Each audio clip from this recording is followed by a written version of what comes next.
Hey guys, you're welcome back to my channel. It's your girl Chivera here as always and as usual. Guys, today I am here to talk to you about something that makes my city, Enugu, trend on social media at a particular time of the year, each year, and the same thing that has held back a lot of people from relocating to Enugu. I mean, that thing that when they think of coming to Enugu, the very beautiful and safe city, it gives them cause to rethink. And the thing that gives us, the resident, those of us living here, PTSD every time of the year. I mean, every dry season, we have PTSD, we have high BP, I'm talking about water and its scarcity in Enugu. I mean, for the longest time, Enugu has been plagued with the whole there is no water in Enugu. And today I am here with an expert who seems to have the solution to Enugu's water problem. And if the government listens to him, I mean, the water scarcity in Enugu might be a thing of the past. So without further ado, let's get to meet him and hear from him how we all can enjoy water in this beautiful city of Enugu. So good morning, Mr. Kenny. All right, thank you. Can you introduce yourself to us properly so that we know you better? All right, guys. My name is CHIGOZIE. I am the CEO of Kenlock Technologies, a water utility company in Enugu. All right. I'm also a social entrepreneur. Wow. Interesting. All right, Mr. Kenny, you've been doing so much amazing work here in Enugu, and I must commend you. Then there's something a lot of people say. It is something I've heard ever since I was a child, and that thing is there is no water in Enugu. People write me emails and they ask me, Vera, is it true that Enugu does not have water? So really, does Enugu have water or not? Enugu has water. Enugu has water. Yeah. I will even add there is abundant water in Enugu. I like that, abundant water. All right. So another thing people also say is this, that Enugu do not have water because of the geographical location of Enugu and coal deposits here, that when you try to dig borehole or well or, source water from underground, they are most likely going to encounter coal, and that is why we do not have water. So how true is that statement? It's wrong anyway. Okay. Yes, there is coal in Enugu. But that coal, we all know where it is. That is the truth. The coal in Enugu has been mapped out. I can stay here and give you the description of where you can get coal. It does not mean everywhere you go in Enugu, you dig some of the black soil people see and say is coal. Is actually Enugu shale. You can differentiate that between a shale and coal by a whole lot of things. People think it's only color. For this discussion, you must get the right equipment. And of course, we are here with the right equipment.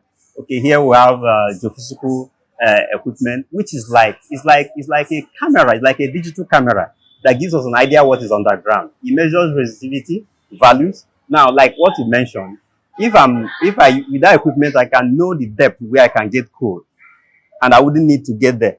I know the depth where I can get shale, the shale that is fractured.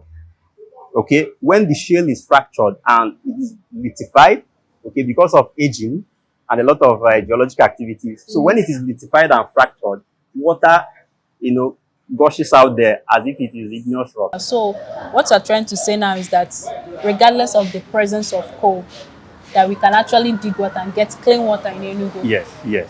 Really? Because you don't have to get to the coal unit in some areas, right? So where I live within the Enugu South. Okay. Abani Road axis. I have a borehole, functional borehole. That supplies all year round? Yes, all year round. And around there, we'll have 6 boreholes that are all supplying. Wow. And we're involved in that project. So really? For some of whom may want to know, we can take them to this location. But the good thing is that because the settlement in that area is new, especially at the one-day area, people who came and saw successes already in terms of borehole, they have to explore that means that way. All right, so that brings me to my next question. Since we already know that one, Enugu has water, secondly, coal cannot prevent you from digging borehole in Enugu. Yes. How then can one access water in Enugu? How an average Enugu person can get water? Okay. Maybe let's talk about landlords, house owners, and people who are intending to relocate or build in Enugu. How can they access water? Okay. For anybody trying to build a house, the first thing you will do is to get the right people to run surveys, geological and geophysical surveys for you, and then decide. From there, we can make a decision if it's borehole or well. There's what we call sanitary well.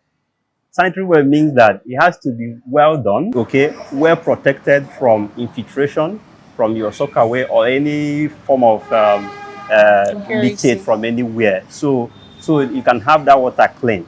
Now, when you get the right people, they do the right survey. Of course, that is what we do, okay? And give you the option of borehole or well. And because you have not built you've not fenced your area, you have not built the house, so you have all it takes to now, we can tell you from this location that this is where we want the borehole to be located or the well to be located.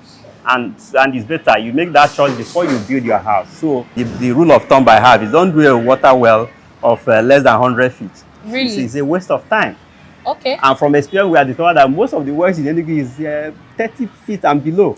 So there is no reason why the water won't dry by December. So we know it will dry. Okay? So that's the rule of thumb. So rule of thumb now is that for you to be sure that you have water like Yes. all year round, Yes. in Enugu, you Yes. should dig at least 100 feet well. At least 100 feet. Of course, that is if you have made the mistake of digging your well somewhere else. Okay. But the right thing is to do the study so that where you site it will be the right place. And our minimum is 100 feet. Really? The advantage is that at that 100 feet, you're getting fractured shale that is well litified. The water that comes out unstained. They are very clean. Just like what you see in Jos. If you've been to Obudu, that water that gushes out from igneous rock, okay, it's clean. It appears very clean. That's the advantage. So people who say their water used to smell during dry season is part of the problem. If you go to their well, it's below 30 feet. Okay. So yeah, they are within the area where the shale is not litified. It's still staining. Okay, and you know shale and coal, they have a relationship. Yeah. And they all have high sulfur content, high nitrogen content. For instance, most of the smell they get, they say it smells like urine. Some say it smells like decay manure. So basically now, what we've gotten from him is that, first of all, before you build your house or even buy land, it is necessary that you carry out these geological investigations as to know the best place to site your well or your borehole. So these experts are the people that will tell you, okay, this area deserves a well or this area deserves a borehole. Okay. Let me ask you something, because right now we are talking about experts, and I don't know a lot of people who deem it fit to call experts. This well thing you are talking about, you know, a lot of people when they dig wells here in Enugu, they use the people we call the Ndobomano or the Hausa people to do it. These people, are they knowledgeable in these things? So, like, do they have the idea at all, or they just dig? Okay, well, the truth is that it's one of the mistakes we make. We get people who we think will be maybe cost effective. I don't want to use the word cheap again because no human being is cheap. Yeah, right. But then, because they are not knowledgeable, they are going to start a well with a diameter of say 3 feet. And as they are going down, they start narrowing it down. By the time they stop, they have narrowed it to up to 1 foot. No human being will get down to 1 foot to use jackhammer. Because use jackhammer to start drilling up to that depth. It's not possible. So what happens is that they have created a problem for us.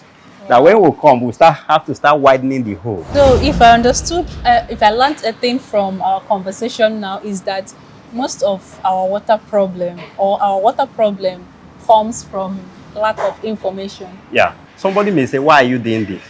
I'm doing this because I come from the northern part of Enugu. I suffered I carried water. I used to trek up to 10 kilometers to go and fetch water. Typical Enugu. Okay, so what I did was as I grew up in primary school, secondary school, I was asking, so what course will I study that will help me solve this problem? Okay? Yeah. And that was it. That was why I studied geology. And so the truth is that because I feel it, okay, and because my community feels it, because my mom feels it, because my brothers feel it, no, it's something I want to, you know, if it means dying to do it, I'm ready, I'm all out. It is also possible to drill borehole in Enugu that will give you sanitary water all year round. Yeah. Good. There is a popular estate here that we mentioned. The only borehole there was done by us. Wow. And even when we were doing it, they were telling us, what are we doing? That is not possible. That is not possible. But today, the only person using borehole in that estate is only that person. The only person. Wow. Of course, other people, there are others where we advise them to do well, at 100 feet well.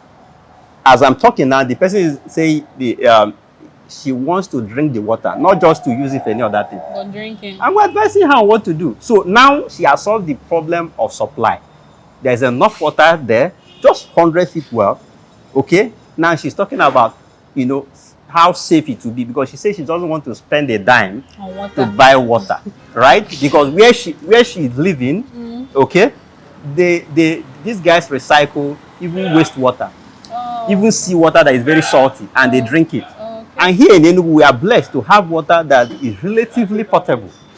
All you need is a minor treatment. Like, for instance, the water that comes from 9th Mile, okay, is treated up to 3 times before it gets to the people. All right, so what about the government? Because every other year we hear the government say that they're going to solve the water problem. Have you tried to pitch this idea to them? Or do you think they are aware of this solution and maybe they intentionally do not want to do anything about it? Like, what do you think the government can do, knowing that there is a probable solution to water problem in Enugu? The truth is that I've just like you mentioned, I've done a whole lot of things, pitched to them, you know, submitted proposals. These days, I was in an event, I was asked to, if I can come and, if I should give them proposal again. So I told them at this point, I wouldn't give anybody proposals again. But if you can assure me that if I bring that proposal, I will sit down with the person, the highest decision maker in that area, and we discuss it on a round table. That's what I want. The person needs to hear me, okay, and hear my pulse. Because the truth is that I'm not sure any government that is sincere. Giving any water is not a challenge. And it's not rocket science. If someone doubts me, okay, we can sign an undertaking or whatever agreement, and I'll tell you within 5-10 years, everybody will have water in Enugu if you do what it takes. Everybody. I'm not mincing words about it. It's not rocket science. Okay. So it's not as hard as we paint. But what I think is, I don't know if that is true, but I think that government, at a point, they always want something that people are not happy about. Maybe I think they enjoy that people must. I feel so. That's what I feel. Exactly. That like, you you must not have everything. So that at every point you're always calling. Yeah. And secondly, it becomes an avenue for them to make the common man. What I mean, the common man means our common resources. Donations that have been made. Do you know what bank donates? Make donations to Nigeria, to Enugu State particularly? For water. Do you know? A whole lot. Running into millions of dollars. Imagine. Okay, and that you don't see it translate to a common man. So for government, if they are sincere, the greater problem I see is insincerity on their part. Insincerity from the people that advise them. Okay? Then insincerity on their part. Most of the appointments I see them do, they think that water issue is about engineering alone. That's what they think. Okay? I was looking at the board members they constituted for a particular project somewhere. I wouldn't want to be mentioning names, but all these things are in my head. And I saw all of them. Out of the 10, in fact, all the 10 members of that committee, they are all from the engineering cycle. If you go there, you may be seeing electrical engineering, civil engineering. Okay, now you only engineer water that has come out. For instance, if I give you water, you can decide to talk about reticulation. That is where engineering comes in. Okay? For instance, if we're able to get water and we supply water, these people can decide to reticulate it to any other place. Then you start to look at the machine, the pipings. That is engineering. So it's class. But not to involve geologists and geophysicists in that board is something I see that is wrong. And I think government should learn and try to... Before we let you go, there was something you mentioned earlier about areas in Enugu that are worst hit when it comes to water scarcity. So if anybody is trying to look for land or you're already trying to relocate, where do you advise that, you know, when it comes to this scarcity, maybe these people have water better than these people? Are there areas like that? Among all the 3 local governments, Enugu East has the best potential. Generally, I'm talking in general terms. There are pockets of differences. We call them anomalous occurrences, where you may have, even in the Enugu East, that is, you have the highest potential. You may go there and see that you may not have as water as much. Okay, but what happens is that if you do your design correctly, this may just take you like a little more 50 feet, and you are there. Okay. I hope you understand. That depth differential, if you have the right location, makes a difference. So Enugu East, parts of Enugu East, we mentioned from Emene as you're moving. As you're moving towards Ebonyi State, Akboga, Nchatancha, Umode. What about Abakwa and Transekulu? Abakwa and Transekulu is good to go. As we are talking, we know there are existing boreholes in Transekulu.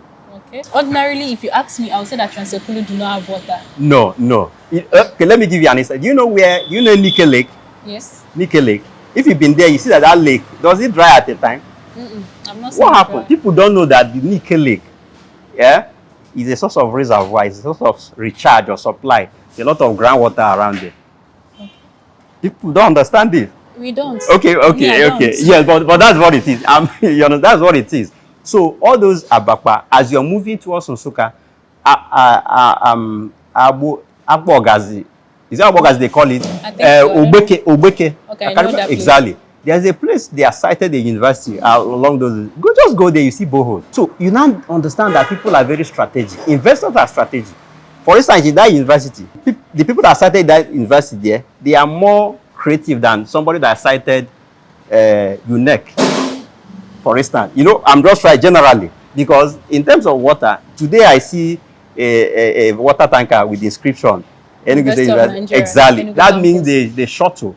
Now, there is nothing bad in transporting water by tank. It's a means of conveying water, but it shouldn't be the measure. If you measure on it, it's a problem.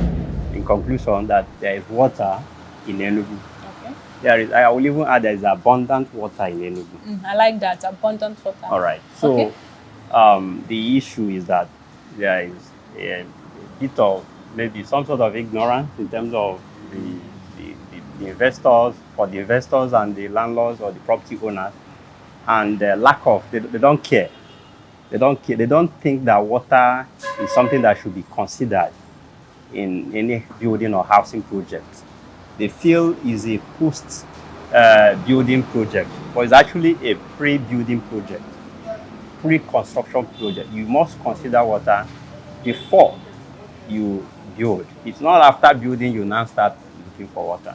Okay. All right. So for anyone who is interested, you can contact us. My name is CHIGOZIE. I'm the CEO of Kenlock Technologies. It's a water utility company in Enugu.